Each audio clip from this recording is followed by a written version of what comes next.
Product provided by Nintendo. Metroid Samus Returns is a remake of the original Metroid 2 Return of Samus for the Nintendo Game Boy. This 3DS reimagining is more of a unique standalone title rather than a remake, as the gameplay has primarily changed while the story remains mostly intact and parallel with the original game.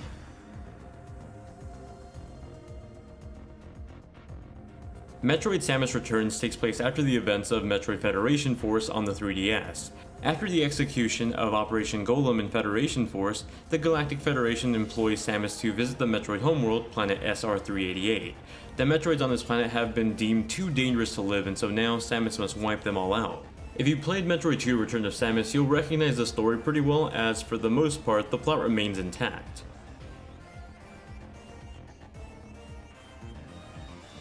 Outside of the graphical changes that come with remaking a game that was made in 1991 now in 2017, the biggest change with Metroid Samus Returns is its gameplay. Rather than being a remake, it's honestly more of a reimagining of the classic Game Boy title. There are some instances where you'll be able to see a side-by-side comparison with the original Game Boy game to the 3DS title, but for the most part the game will feel completely brand new to veteran players. The original game ran at a resolution of 160 by 144, but now on the 3DS the title runs at 400 by 240, 800 by 240 if you want to be really technical with the whole 3D effect, and while that may not be impressive for current tech standards, it certainly is an improvement from the original, and more importantly, it allows a wider camera view. The original title had a very zoomed in screen on Samus, but with this new title, the camera is pulled back a bit, giving the player a wider field of view. It definitely changes the feeling of the gameplay. Suddenly you can see enemies further away from you and you don't accidentally run into them. You also feel like you move much faster thanks to that wider, more open area to explore. It lends to that feeling of this title feeling a bit more like an action-heavy game, while it's still giving you that wide open space to explore like any other classic Metroid game. Speaking of action, a new melee move was given to Samus in this title that definitely changes the feeling of the gameplay a bit. This melee move acts as a counter. You see, when an enemy is getting ready to attack, you'll see a moment where a lens flare shines on them. This is your cue to get ready to press the melee button for a quick counter that follows up with a short moment of auto-aiming. At first it felt really cool because it only made Samus feel more like this incredibly skilled bounty hunter. However, over time it did start to feel like it overstayed its welcome a little bit, specifically in the first half of the game. The problem for me was that pretty much most of the enemies in the game have this lens flare mechanic to them, even some of the earlier Metroids you're hunting down. It started to take away from the whole shine of it being a really cool move. You do technically still need to change the beam types at times to actually hurt certain types of enemies though. Personally, I think if the melee counter was used as a battle puzzle mechanic more often, just like how some enemies can only be defeated with a certain type of beam, it would have felt better implemented. Luckily, the later parts of the game give you a wider variety of moves to use with more challenging bosses. It's true that you don't have to use the melee mechanic for fights. In fact, I didn't use it for the first few hours of the game, but once you get used to it and you start using it, it does become more of a second nature muscle memory, and it's harder to stop at that point. Now that's just speaking about the new main move, but all of Samus' older moves like her classic Morph Ball and variety of beams make a return in this game. However, in this reimagining, all these moves need to be found. It's a slight change from the original game. In the original, you had access to things like the Morph Ball from the start, but now it needs to be found in the first few sections of the game. It definitely does add to the, and this is very weird to say, the Metroid feeling of this game. I guess just further pushing for exploration and backtracking later on in the game because of your new upgrades. At least way more than the original title.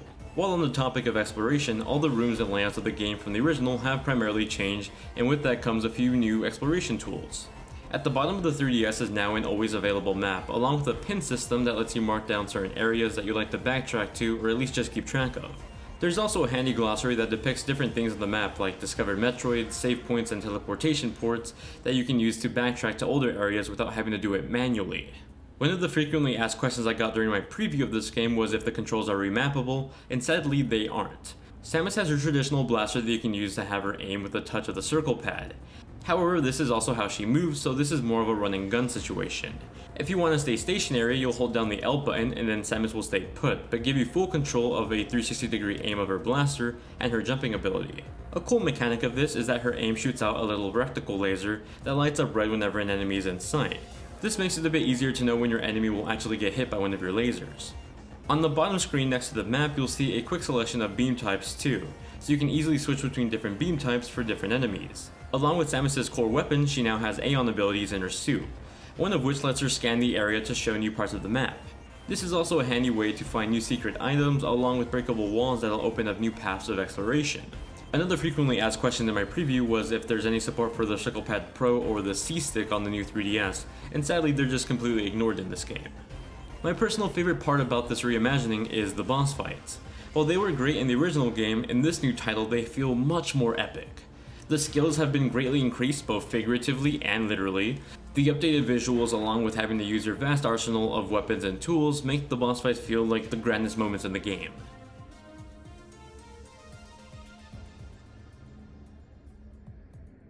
The jump from Game Boy to 3DS means that the game has gotten a pretty major visual overhaul. The reimagining retains its original 2D side-scrolling gameplay, though models are now in 3D. The 2D camera gives the gameplay a familiar look, though with the 3D models in place, you'll get cool action cinematic moments where the camera will quickly pan to the side at an angle that'll give the cutscene or room entrance a much more epic vibe. These don't happen too frequently, but when they do, it's a really nice touch. The big platform tech upgrade is an understatement though, because I'd argue that Metroid Samus Returns is one of the best looking games on the 3DS, if not at least the best looking 2D game on the system.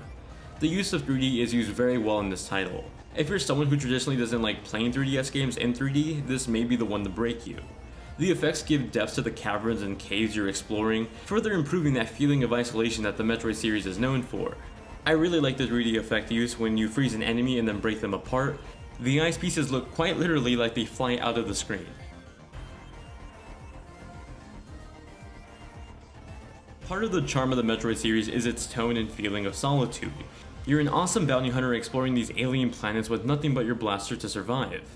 Part of the experience is the music and sound effects in the game, and Samus Returns nails the vibes to it. Opening up menus in the game sound like you're interacting with these high-tech sci-fi tools. The environments are captured perfectly with the use of creepy ambient noises and slow atmospheric setting music. While playing the game with a pair of headphones, I advise you just stop moving for a second, close your eyes, and listen into it. It's creepy. You can hear the planet liquid moving in the background, the puddle steps of enemies moving just ever so slightly a few feet away from you, and the slow, ominous track plays in the background and it gives you goosebumps.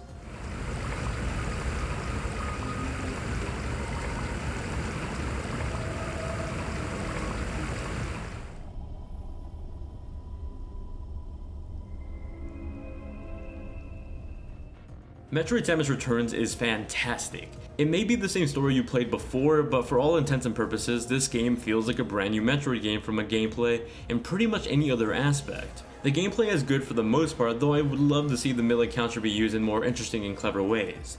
That's not to say I didn't like it, I hope it comes back in some shape and form in future Metroid games, but use it more with interesting puzzle mechanics or boss battle segments.